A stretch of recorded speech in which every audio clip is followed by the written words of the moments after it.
All right, discussion item number 2, we have a budget outlook presentation. Andrew Hartley will be presenting that.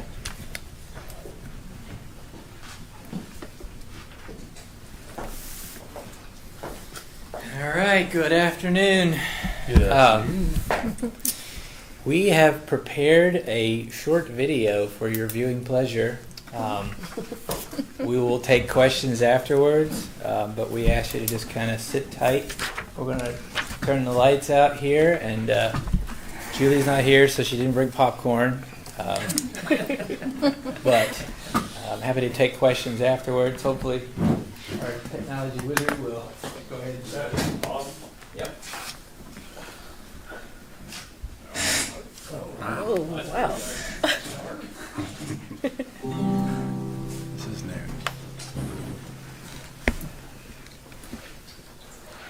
In the 8 years prior to 2021, the city's revenues generally outpaced expenses, with an overall surplus of $5.7 million.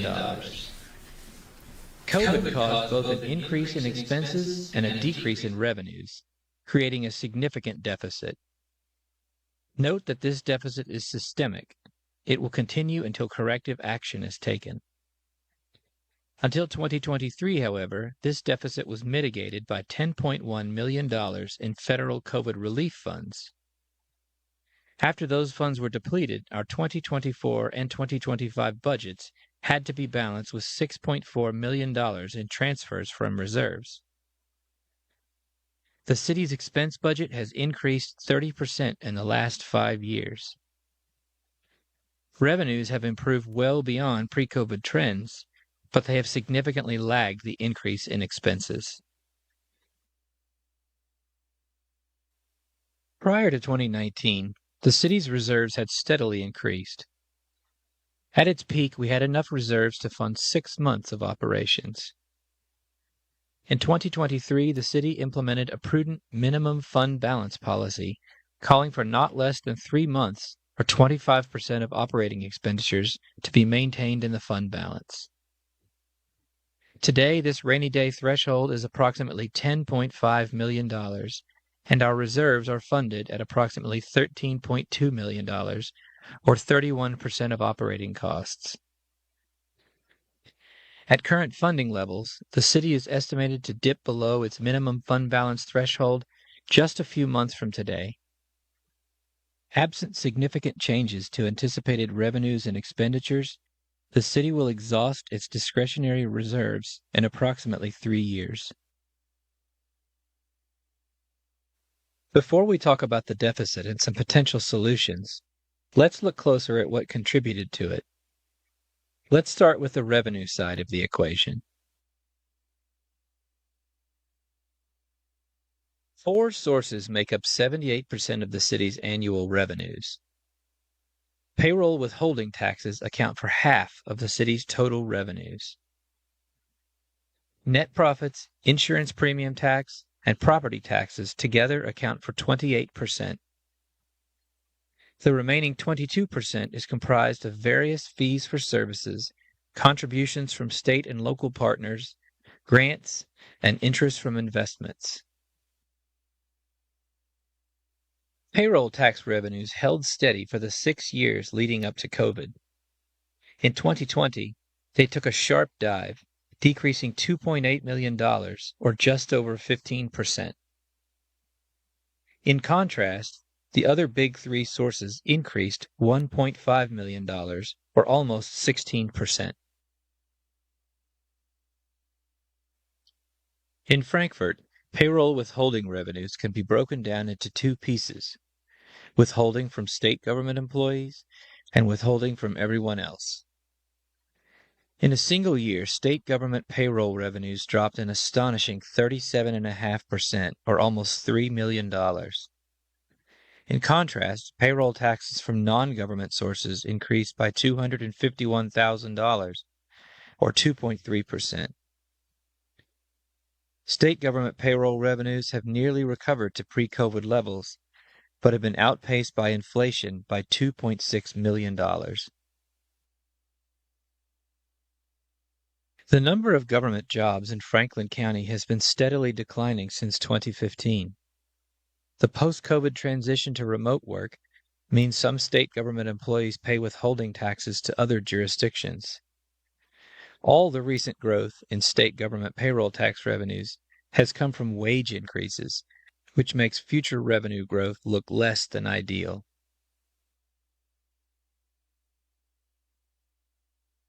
Now let's look at the expense side of this issue.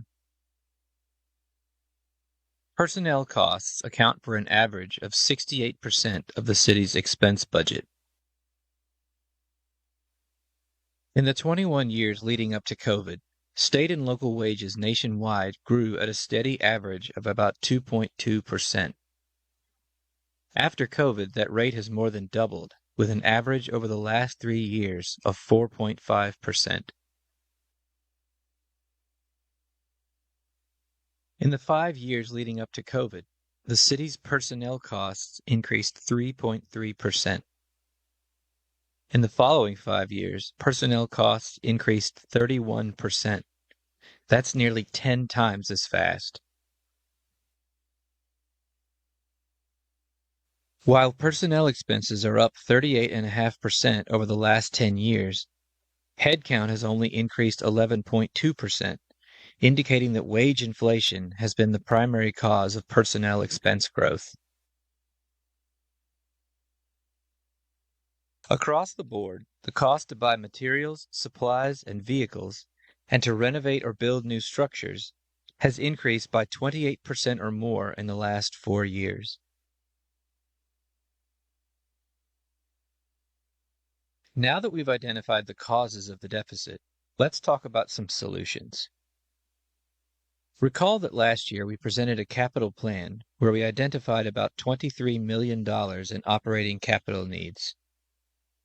These are capital purchases required for day-to-day government operations, items such as new police cruisers, network equipment, 911 system hardware, maintenance equipment, facilities remodeling, and new garbage trucks, fire trucks, and ambulances. In this year's budget, we already funded $2.7 million of these capital purchases. At current funding levels, the cost to just keep the lights on exceeds annual revenues by about $1.1 million.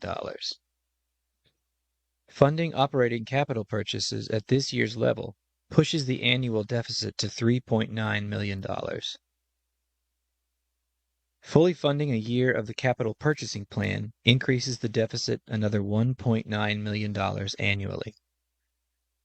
Last year, we presented a study showing that fully funding street paving on an industry standard timeline would add about $770,000 annually.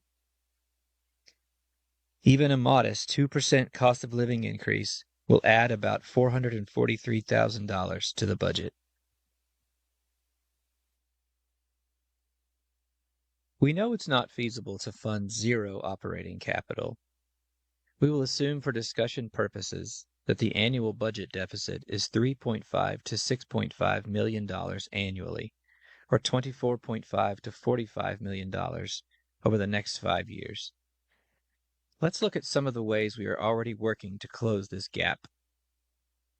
We know that the Paddocks development will produce additional occupational license tax, insurance premium, and property tax revenue, and those revenues will increase over time as the development proceeds.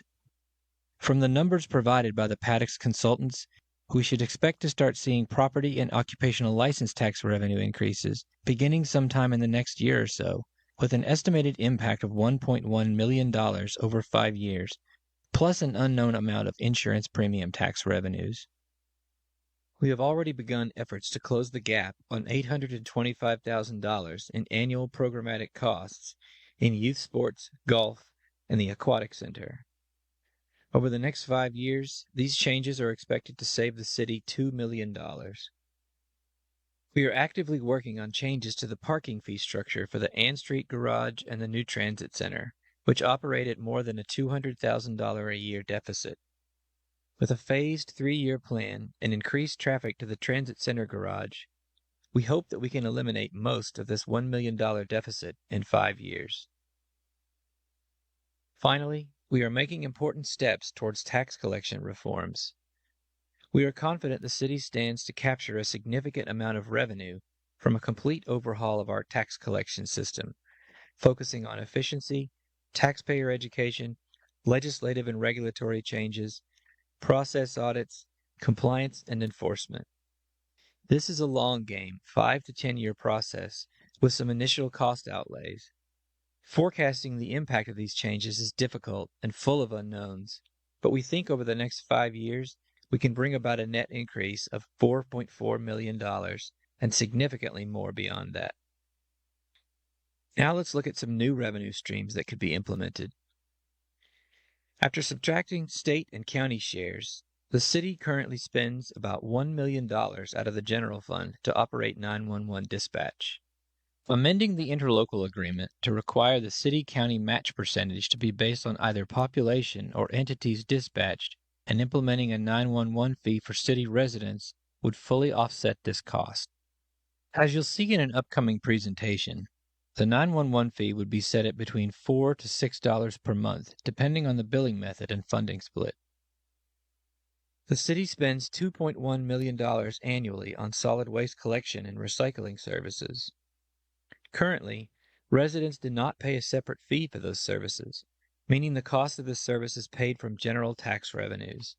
Fully offsetting the cost of this service will require a monthly sanitation fee of approximately $20 per customer. Alternatively, the city could exit the solid waste collection and recycling business and privatize the service. The city's insurance premium tax rate is 9%, with 7% dedicated to the general fund. Increasing the insurance premium tax rate by 1% would generate another $900,000 per year. This list is by no means meant to be comprehensive. We have many other ways to cut costs and increase revenues, but these are the most significant, least disruptive changes. Cutting expenses further will require reducing public services and delaying capital purchases.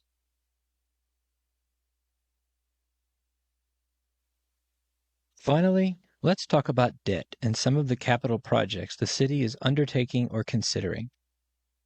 Large capital projects are often paid for with bonded debt. Right now, each $1 million of debt we finance costs anywhere from $46,000 to $56,000 a year in debt service, depending on the term and interest rate. Over the life of the debt, we can expect to pay 43 to 70% of the principal in interest. The general fund budget includes a line item for debt service, principal, and interest payments, and unless we retire the debt early, that amount can't be adjusted or removed from the budget for the life of the debt. Last year, we talked about $140 million of downtown and parks master plan projects and the $12 million of bond proceeds that could be supported by the 1% insurance premium tax. From that restricted fund, we set aside $5 million for the convention center and $7 million for various park projects. Since these are restricted funds, however, we can isolate these funds from the overall budget analysis. The same can be said for the fire station, also funded with a 1% insurance premium tax restricted to that purpose. We don't need to include any sewer projects, as those are not funded through the general fund.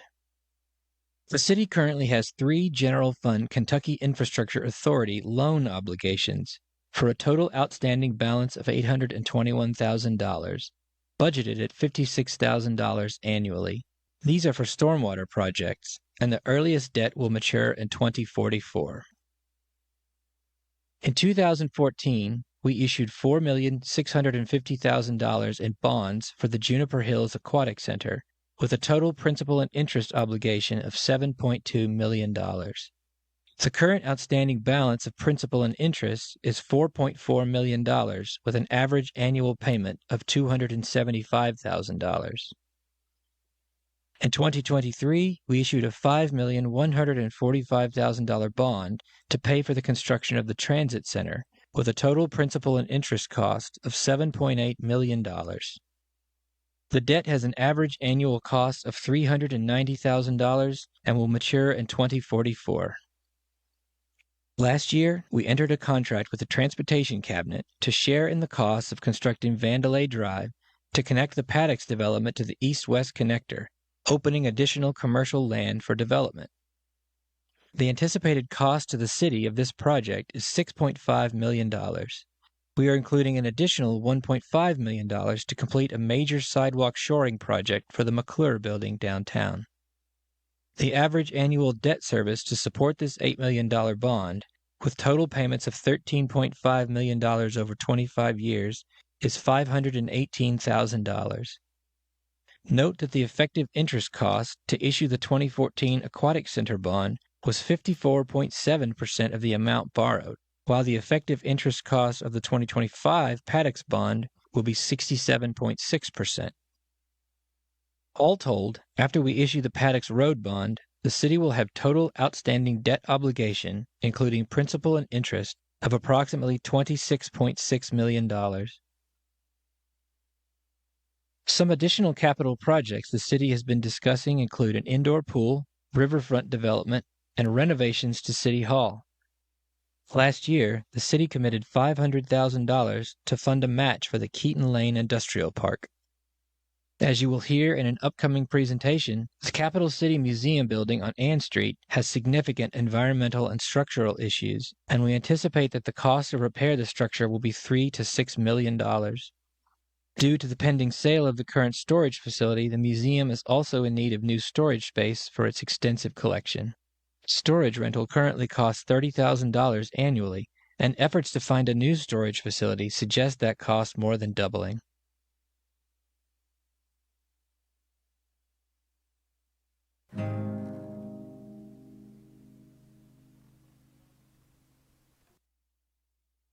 All right.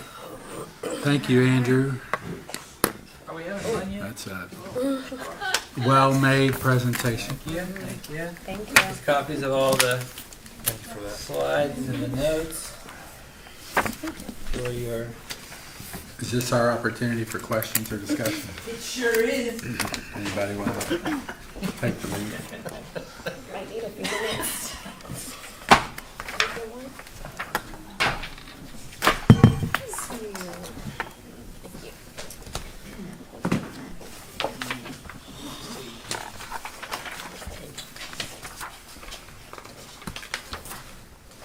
I'll give a quick question. Yes, Commissioner Under. Thank you very much for preparing that. I thought it was good to have it all in one spot. Riveting, right? Yeah, yeah. I was wondering, did I see that we are hiring the compliance She starts tomorrow. specialist? Oh, Yeah. yeah. Yay. Okay. Zoe. Okay. Just wanted to check on that. That's all for now. Thank you. Yes, Commissioner Smith-Willis. And in hiring the compliance officer, forecasting the future, the point of bringing her on is to basically prevent future instances of like being in a deficit that we're in right now, correct? Like making sure that we're finding the things that we need to find earlier on than later down the line. Is that what I'm understanding? I think I would summarize the point of hiring this compliance officer multifaceted, but one of the main focuses is collecting what we're already owed before or in addition to asking for more, and helping to provide stronger enforcement for our regulations and our ordinances, in internal processes and external. So their compliance is the key role there. Thank you. Commissioner Richardson. So I think the compliance position is great. By the way, that's a great presentation. Kind of got a first showing of that, right, during the Finance Committee meeting. The only thing is, with the compliance position, it's going to be a while before we really see a huge impact of the benefit of that. So, You saw sort of a... and that's great. I love the graphs, but given the general fund discretionary reserve fund balance slide or video, my concern is the 2028 timeline. This is 2025, so we need to make a decision as a board within reason. The compliance position is on its way, but obviously some of the other recommendations, such as the 911 fee, the solid waste fee, and the insurance premium tax are things we need to consider now. They are. I would say right now, like sooner than later. Maybe not all at once, but would it be your opinion that this is something we need to have a big discussion on? Yeah, I'm going to actually go back to my days at the State Department for Local Government, where I worked at an agency that was responsible for county budgets. And whenever the county would run into financial worries, they would often call us down, and we always gave the exact same speech to every fiscal court. You have two options, three. You can raise revenues, you can cut expenses, or you can do a combination of both, and we are at that point. We must do one, two, or three of those things. I would also like to point out, at least to our community, that, and again, I'm not laying blame. No one thought COVID, no one even knew what COVID was, right? But our city, is it fair to say that we really, when it comes to this entire state, the remote working had a much more of a severe impact on the community, our communities, more so than anyone. I do know the governor had some discretionary funds that he helped out with, but I don't know if we're receiving that from the state, is what I'm saying. And I still think with some of the remote working still going on, it's still a huge impact on our revenue. Is that fair to say? Yeah, and I don't have any data from other cities to compare, but I believe it is accurate to say that we were hit particularly hard. I think that slide sort of demonstrated, when you look at all the non-government areas and how the revenues that we got from them really didn't drop, that the fact that state government revenues alone dropped so hard, that's the main issue that we faced. Well, having talked to people in the community, I know if you lived in the city of Lawrenceburg, if I'm not mistaken, the city of Lawrenceburg has 0 occupational tax. So if you were a state worker and you had the option to remote work from there, you just received a raise.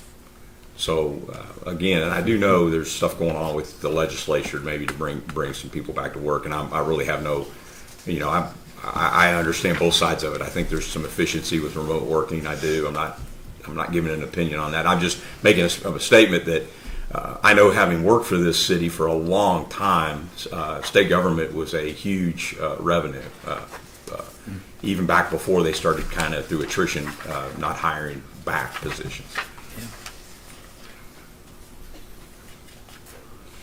Yes, Commissioner. I really appreciate. I also forgot to say thank you for the visual aid. I'm a visual learner, so I appreciate this. I really appreciated how you broke down to me earlier on the E911 fee. Can, just for the community, if they're not familiar with what this E911 fee is, can you put it in simple I'm going terms? to reserve that. 'Cause, Okay. We'll discuss that next. yeah, Oh, okay, cool. We've got a Sounds whole good. presentation on that. Perfect. Thank you so much. Commissioner I'm Richards. being real talkative. I'm sorry. So back to the history museum, our history, our city museum. That is an emergent need. Am I correct on that? Like, Emergent, perhaps not emergency, but emergent. I think that it is, at least for me, it is coming into much sharper focus exactly how much of a renovation that facility needs and the cost of doing nothing. And I think, much like a budget, we're approaching that point where we can't do nothing anymore. It's going to start having, it's already having a major environmental impact. But that, having walked that whole building, Jason and I did, it's in need of a lot of work. Clearly, And- 3 to and 6 million. we own the building, correct? We do. Yes, Commissioner May. I'll echo everyone else in saying thank you very much for putting this together. I know it took a lot of time, and it'd be nice to have it to reflect on over the next few days and weeks ahead here. On the personnel costs, can we talk a little bit specifically what is included in the personnel cost? Is it just a salary, or is it cost of equipment as well, items needed to perform the jobs? No, it would be essentially all salary, taxes, benefits, except medical insurance is not in there since we're self-insured. That's sort of in a separate pot, but you could think of that as part of a personnel cost. Unemployment insurance, things like that, but Okay. it does not include any kind of equipment. Okay, Computers. that was my main question. Yeah, if it had any equipment or gear included with that, it is Salaries, strictly- benefits, taxes. Yep. Okay. Thank you, sir. Very good. That's a good presentation, and if no other discussion on the budget forecast, do you want to go into the 911 funding discussion? Yeah.